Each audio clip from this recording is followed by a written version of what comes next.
Don't be intimidated, Squidward. Try to imagine him in his underwear. Oh no, he's hot!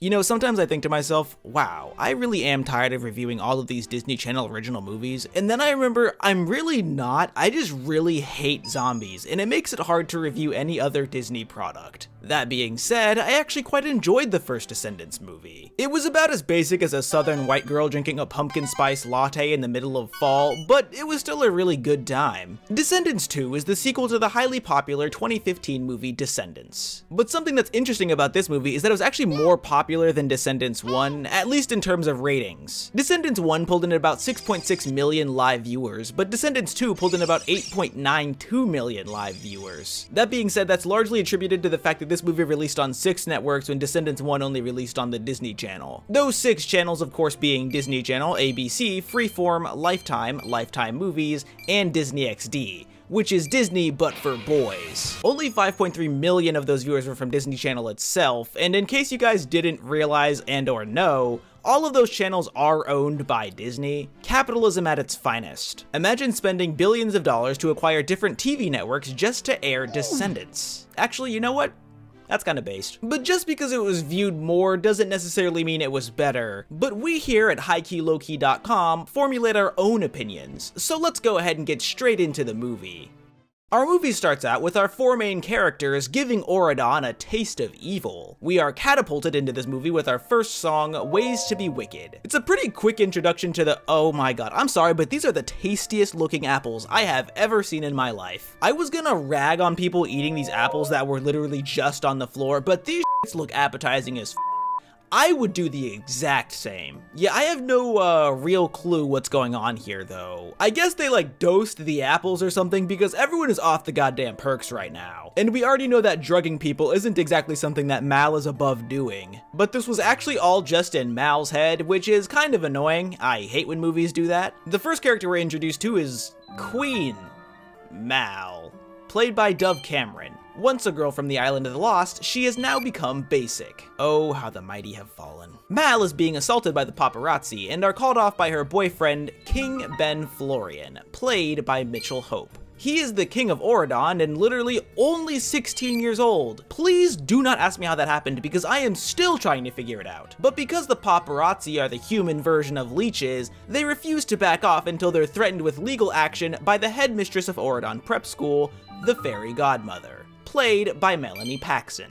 Yeah, so if you're paying attention, you've probably now realized that the king and queen of Auradon are not only minors, but they are literally still in grade school.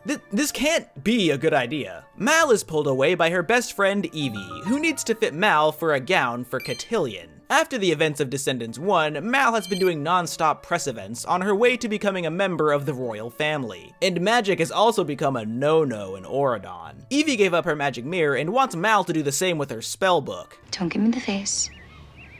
Put the pout away. You know I'm right. Am I into this? God damn it. But Mal has begun to miss her life on the Island of the Lost because she can no longer commit several Class B felonies in an afternoon and get away with it. In the next scene, we're introduced to the boys of the Descendants Club. Jay, the son of Jafar, played by Boo Boo Stewart. He's hot. That is his entire thing now, I guess. Because he can't seem to find just one girl to go to Cotillion with. And the last of the Descendants, Carlos. He still looks like a child compared to everyone else, but his costume change for this movie is cool. Except Carlos's hair makes him look like he would tell you to work 60 hours a week and then invest all of that money into Bitcoin.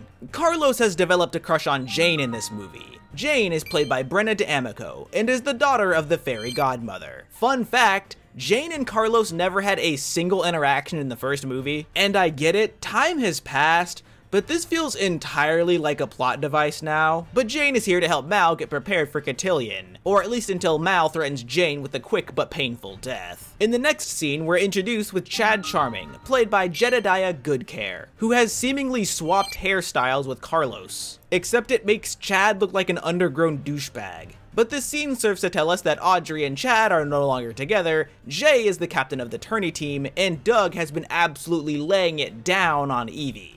I guess it runs in the family. Oh, speaking of which, this is Doug, played by Zachary Gibson. son of Horny of the Seven Dwarves. Ben gets Mal a moped. This is because his favorite form of manipulation is love bombing. And this reminds Mal that she was supposed to be taking him out for a picnic later that same night. Neither of those things are actually really that important on their own, but during the scene it gets incredibly obvious that they're using very different set designs for this movie. From what I can tell, these two movies were filmed largely in the same location, that being Hatley Castle in Vancouver, Canada, but these hallways have two very different aesthetics and they clash with each other a lot. This is a high school, but this was clearly a castle because they filmed the movie in a castle. Carlos and Jay are practicing their fencing, but this is so very incredibly dangerous. Now, I'm not an actual fencer, but I guarantee you there is at least one fencing fan in my comments. If so, please back up or refute what I'm about to say because so much of this seems dangerous. Firstly, Jay just removes his mask. For what reason? Style points? Secondly, there are a lot of flips here, none of which are integral to the sport of fencing. Third, there is no actual protective gear in place here. Actually, that's not true, because fourth, the only protective gear that they have is a single piece of painter's tape on the end of their real metal swords. This wouldn't be an issue because real fencing sabers are made of steel. However, these are not sabers. These just look like straight up rapiers. They even make hard metal sounds when they clash. And for those of you who aren't aware, fencing swords are supposed to bend whenever they hit pretty much anything. This is because when you're fencing, there should be zero actual threat to your opponent. This is so very unsafe in a multitude of ways, especially for a training session with a girl who isn't even on the team. I'm sure I could go for a whole nother minute here if I wanted to, but I think you get my point. But backing up here for a bit, this is Lonnie, played by Diane Doan, the daughter of Fa Mulan and Li Shang. She wants to be put in the fencing team, which is fair because she's extremely good at it. Jay agrees, but because Chad Charming is sexist, he has some objections. Bro literally pulls out the goddamn rulebook that insists the fencing team has to be made up of a captain and 8 men. I guarantee you they wrote men to be more colloquial and less literal. The fact that nobody in the room argued that is kind of ridiculous, especially because this takes place in a universe where Mulan was canon. It actually happened. I'm not even sure you're allowed to be sexist after that, which is something that Lonnie makes a note of as well. But the way Lonnie actually says it kind of makes it hard for me to take it seriously. If my mother thought that way, she would have lost the war. In the next scene, Carlos tries to ask Jane to cotillion, but she calls Carlos broke, denies his invitation, and then friend-zones him. Anybody is talking about cotillion 24/7. It's like they've never been to one before. I haven't. Jane, maybe we should just skip the whole thing. Nice to have a friend who's on the same wavelength. That is going to leave several psychological scars. Unrelated, but this new hairstyle fits Jane a lot better, because the only thing that they could do to make her ugly in the last movie was give her a Karen haircut at 16 years old. Mal bursts into Carlos's room to start yelling at him about how hard her life is, and she asks if Carlos ever misses being able to inflict abuse and violence upon others whenever he wants. Because he's not a huge dick and a maniac, he answers no. This is because Carlos was abused as a child and he wishes not to inflict those feelings upon the people around him. Carlos actually gets a gold star for that one because it is insane how emotionally intelligent that was. After that, Chad breaks into Carlos's room using a key that he made with a 3D printer. He breaks into the room to use the 3D printer again, which kind of starts a 3D printer chicken and the egg situation. Like, did he have the key first? Did he break into the room for, like, how did this? It's kind of funny. I forget how cool the concept of 3D printers was in 2017. Too bad it's 2023 now and 3D printers are pretty much only used for cosplay and fake bad dragon dildos. After kicking Chad out of the room, however, we learn that Mal has prepared a truth gummy for Carlos. A gummy that, once ingested, will make the consumer tell the truth, and I quote, all the time, no matter what. So the effects of potions in this universe are permanent? Because it was the same thing in the first movie with the love potion. They needed an anti-love potion to cure Ben. But just as she's about to hand over the gummy, the dog eats it, and you gotta be kidding me.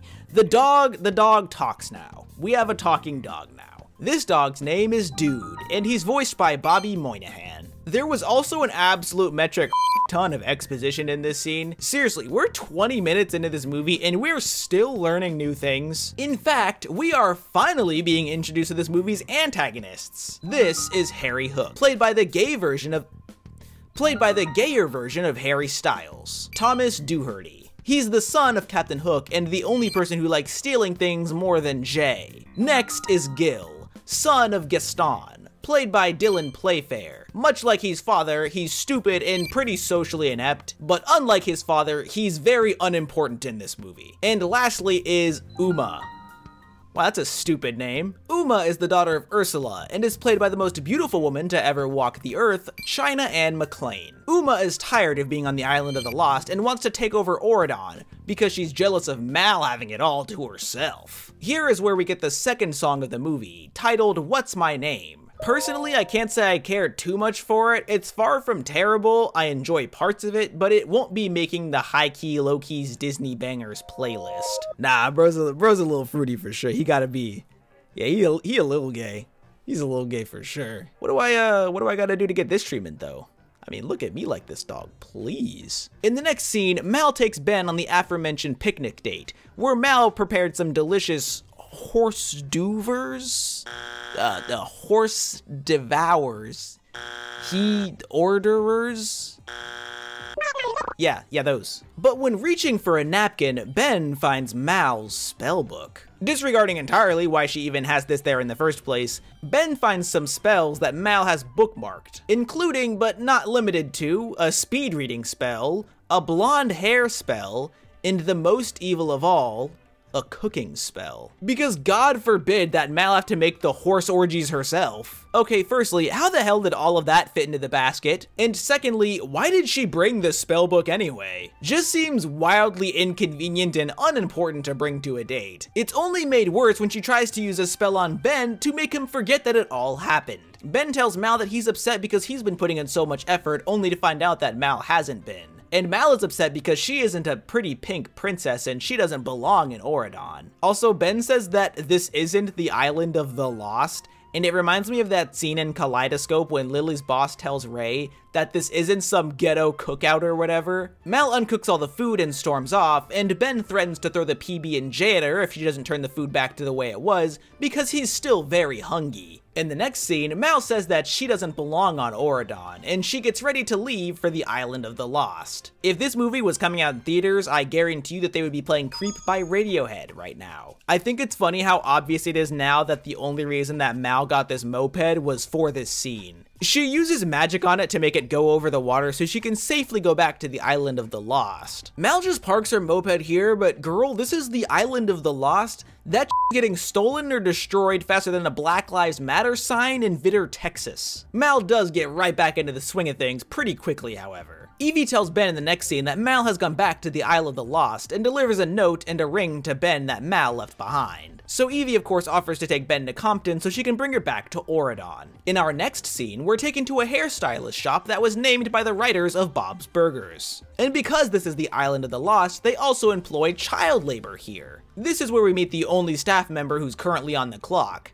Drizzy Tremaine, played by Anne Cathcart. She's the daughter of Drizella Tremaine. She's the annoying lady in the yellow dress in Cinderella for those of you who don't remember. But much unlike her mother, she's actually important to the story in her own right. Mal came here to get her hair redone, but this doesn't really make a lot of sense though. Mal's entire reputation in the first movie was hinged upon the fact that she could use spells to do people's hair however she wanted. In fact, it's already been referenced that that's still a service she provides in this movie. Both in the fact that she used a spell to make her hair blonde and the fact that Lonnie asked her to do it for her. So why does she now need to go see a hairstylist? But in this scene, we get to watch as my bi Panic goes crazy and Evie catches up with Harry Hook. They're bitter adversaries, but I'm still wildly attracted to both of them and I need them to start getting along. Considering the fact that they were actually dating in real life at the time of filming, I'm entirely justified in noticing some romantic tension here. The gang makes their way to the Island of the Lost in the least inconspicuous way possible. Seriously guys, even if no one saw you arrive, there is no way that no one is gonna look at this giant tarp and be like, oh yeah, there definitely isn't a limousine under this. After arriving on the Island of the Lost, the villains give Ben a how-to course on how to look and act like a villain in the form of a song titled Chillin' Like a Villain. This song is a banger.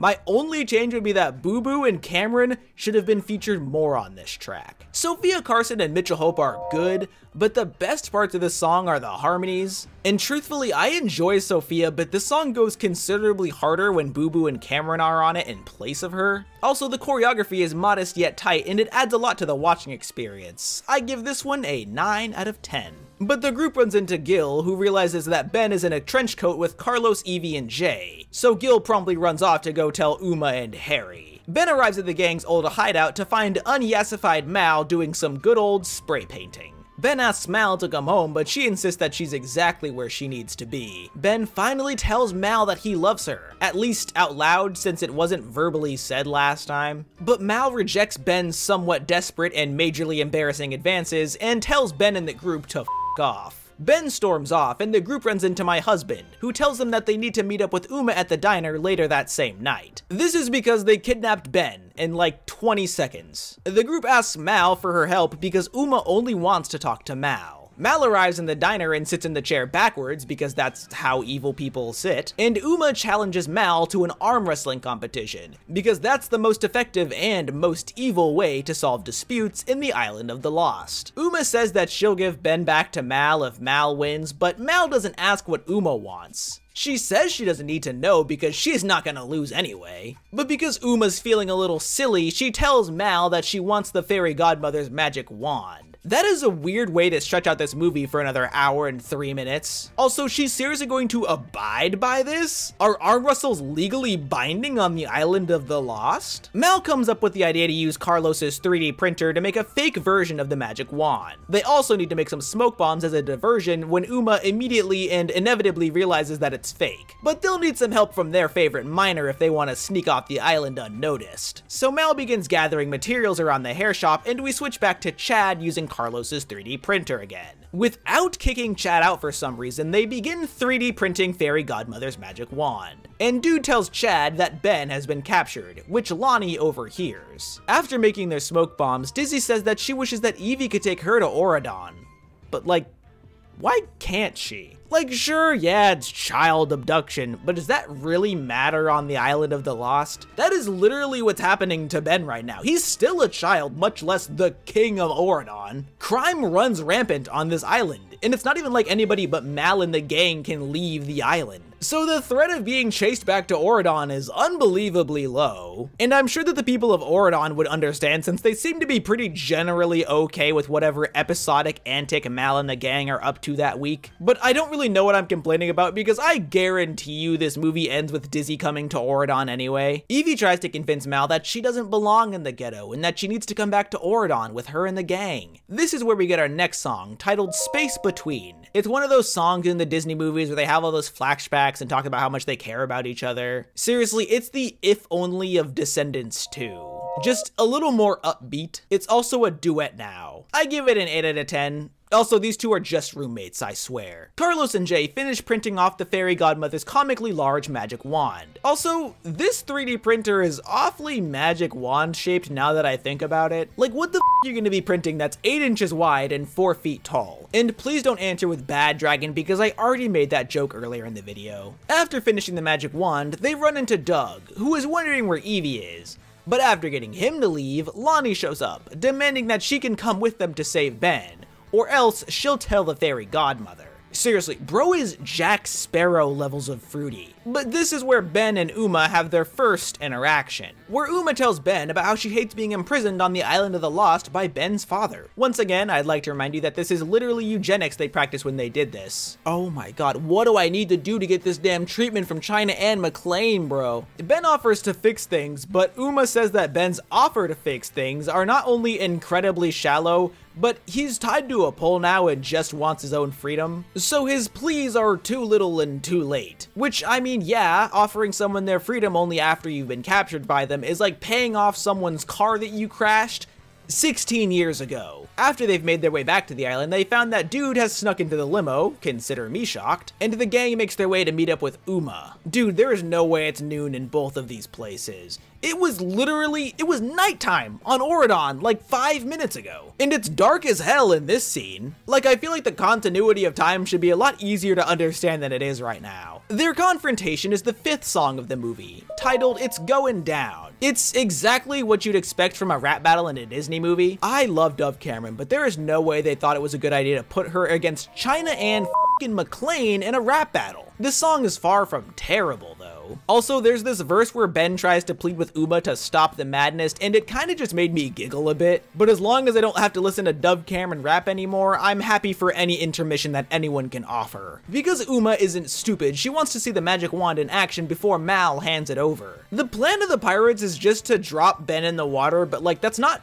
very deadly, is it? They've given zero indication that these waters are like shark or piranha infested or anything. They know that walking the plank doesn't kill people. It used to kill people when you drop them 50 feet off of a boat into an ocean and then leave them there. They used to die from drowning, exhaustion, or being eaten, or any aforementioned mixture of the three. This isn't Splatoon. Water doesn't actually kill people, you know. But Mal just convinces the pirates that she made Duke start talking by using the magic wand. Though after the swap, Uma quickly realizes that she's been duped. So we get a scene of everyone sword fighting here. Oh, and hey look, a dude falls into the water, which either means they just killed this guy or Ben would have been fine. Neither option doesn't pose an issue of its own. I like watching these people sword fight, but their whole plan earlier hinged on the fact that they'd be running away after. They made 5 smoke bombs, used 1, and then fought anyway. They most certainly could have just dropped all 5 and then headed back. Like,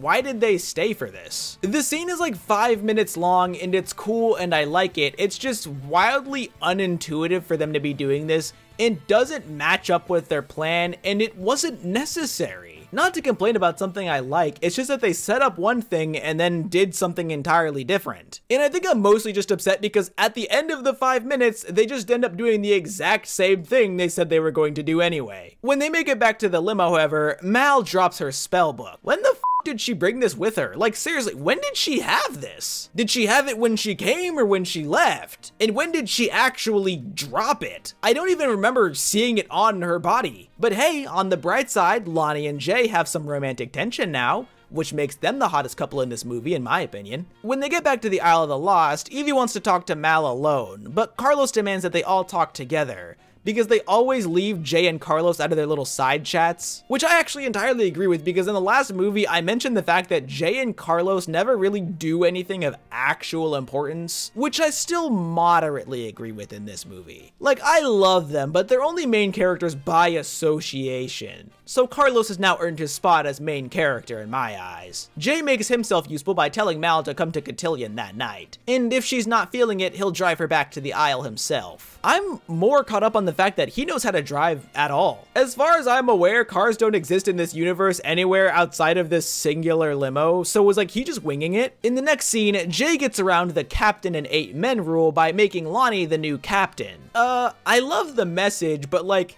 does she have the qualifications for this? Don't misunderstand me, I love Lonnie and she's a great fencer, but she's shown no real captain-like attributes. I mean, thinking about it now, neither is Jay. Next, we catch up with Carlos, who tries to ask Jane to Cotillion, but because she's white and born after 1993, she's always on her cell phone. So Carlos has to be a romantic Chad and interrupt her phone call. But honestly, this scene is cute though. I don't care for the fact that this is the 3rd scene they've shared, none of which have been actual conversations, and they've had no real character development. And like I said earlier, they don't have a single interaction in the first movie, but they are a cute couple, so I will let them have the high-key low-key suspension of disbelief pass. In the next scene, Chad gets a call from Audrey, who broke up with him between the events of Now and the last film, and he's going to help her fix a flat tire in a forest that's 6 hours away. Wait a second, is he gonna be back in the movie? Cause Cotillion is in an hour. Given the fact that Audrey's actor, Sarah Jeffrey, isn't credited or casted in this movie,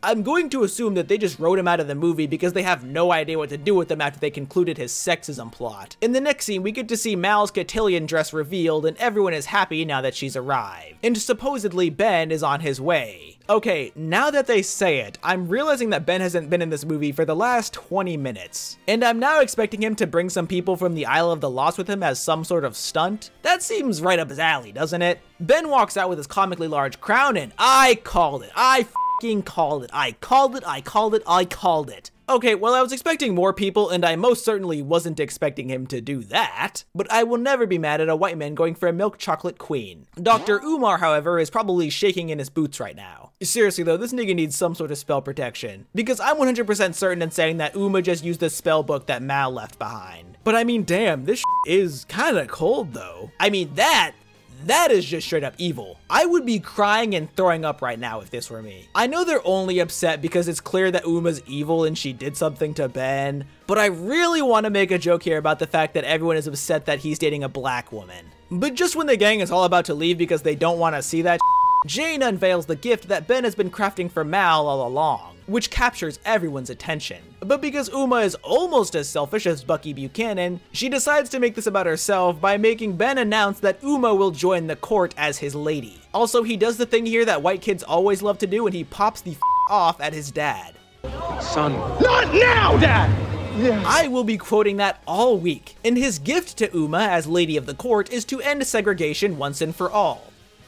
Again, this upsets everyone because he just can't end racism like that, can he? But Mal pieces together that Ben has been spelled. This is because he has anger issues as an adverse effect of the spell, which didn't happen in the first movie, but happens now apparently. Mal then confesses her love to Ben and kisses him, which breaks the spell, because this is a Disney property and true love's kiss and whatnot. So Uma makes her escape by jumping into the ocean, but she turns into a giant octopus. Now what in the fresh hell? Like, I know she's the daughter of Ursula, but like, damn, she really just turned into an octopus like that. Oh, what the fuck? This has gotta be the most tonally deaf ending to a Disney Channel movie ever. Okay, white boy has officially gone crazy because he could have just done that on the boat. But he does point out the fact that fighting is most certainly not the answer because he was actually paying attention to the movie. But this speech makes Uma think about her actions really, really hard, because there's nothing more powerful than a slightly disappointed look. Except, you know, a giant blue octopus nigga and a huge purple flying dragon. Uma departs, Ben makes his way back onto the boat, and Mal undragons, I don't know what the term for that is. Also, her dress is purple now, and her hair has changed. Remember when she needed Dizzy to do that for her? Turns out all she needed to do was turn into a dragon. Much cheaper. Carlos then takes it upon himself to absolutely cockblock Ben here. Alright. Like, bro, this is not your time. I also called it because Evie asked for Dizzy Tremaine to come over to Auradon. In fact, she wants to change the immigration laws for Auradon and bring over all the kids that deserve a second chance. This random servant also brings Mal her spell book and she decides to donate it to the museum. Couldn't be me for real. That is way too cool to be locked up in the museum to be stolen by a major antagonist in a future film. But here is where we get our 6th song of the movie titled You and Me. You know what's funny? I have just as many thumbs as there are DCOM sequels that I've reviewed on this channel that have a 3rd act musical number in which the choreography takes place somewhere with a foot-high water level. I mean, it's only 2 that I know of, but it's kind of odd that it's already happened twice.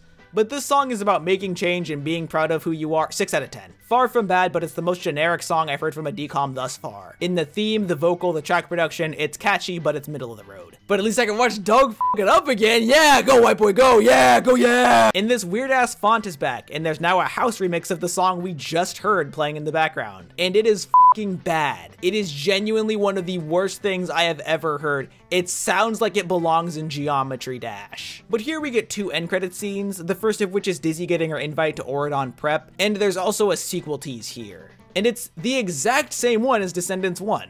You didn't think this was the end of the story, did you? It doesn't work as well the second time around, but I'm sure that the 10-year-olds that this movie was actually written for probably pissed their shorts watching this. This is probably like the DCOM version of the Thanos tease at the end of Avengers 1. They also play 15 seconds of a Kiss the Girl remix during the credits. Thank the Lord that didn't make it in the movie because it's not that good. 5 out of 10. And there's also an 8th track on the soundtrack that is not in the movie. It's called Poor Unfortunate Souls, and I am not at all surprised that it is one of the least listened to songs on the album because it is pretty bad. This is perhaps one of the worst tracks I have ever listened to. The vocals are the only saving grace. This is also barely the case because the lyrics are some of the worst things I've ever heard. I am so happy that this didn't make it into the movie.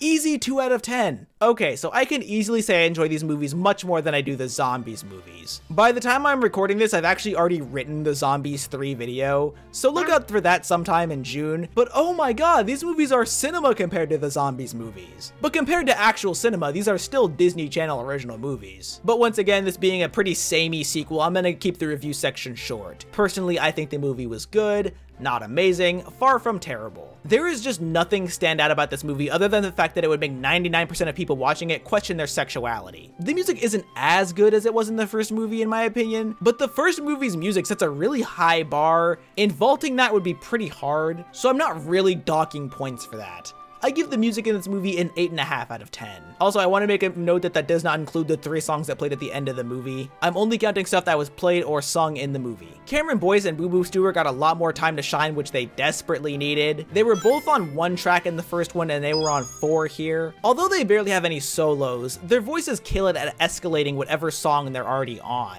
whether it just be harmonizing or vocalizing in the background. I also like the new characters a lot. They're really fun, and no, it's not just because they're all wildly attractive. Other than that, everything else I said in the previous Descendants 1 review is exactly the same in terms of rating. So I'll be giving this movie the same critical score, a 6.5 out of 10. Very okay movie. It's not really bad in any way, shape, or form. It just doesn't seem to try and be super creative with the story it tells, which is really unfortunate because this is Disney. They have an insane pool of characters and plots to pull ideas from. That's the main key. Ideas. This story just kind of feels played out already. But for the fun score, I'll give it a 7 out of 10. I didn't find this one to be nearly as gripping or interesting as the first one. It just wasn't as interesting to actually watch. Because in essence, it's the same song and dance as Descendants 1. In that Malice is trying to figure out who she is. But if I wanted to watch the story about someone figuring out who they are, I'd go watch any of the Zombies movie instead. And I fucking hate the Zombies movies. And this movie just gave our main characters another fetch quest for the wand again. So watch Descendants if you like Disney. If you don't, I don't know, there's a lot of other movies out there. Go find one, I'm not your dad. At the time I'm recording this, I have 39,000 subscribers. At the time this will come out, I will probably have 40,000. Thank you guys a lot. You guys are crazy. It's crazy. Stop doing that. Why are you subscribing so much? Did I ask you to do that? I did. I did. I'm also going to ask you to follow my Instagram, my Twitter, my other socials that I can't think of off the top of my head, and join the Discord. Speaking of Discord, here is some fan art that my Discord server members made. It's awesome. I like it. I like it a lot. It's great. There's going to be some more scrolling here. Lord.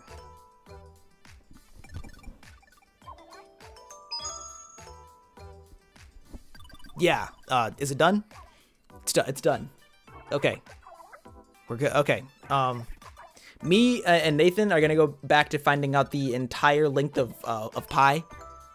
Where were we at again?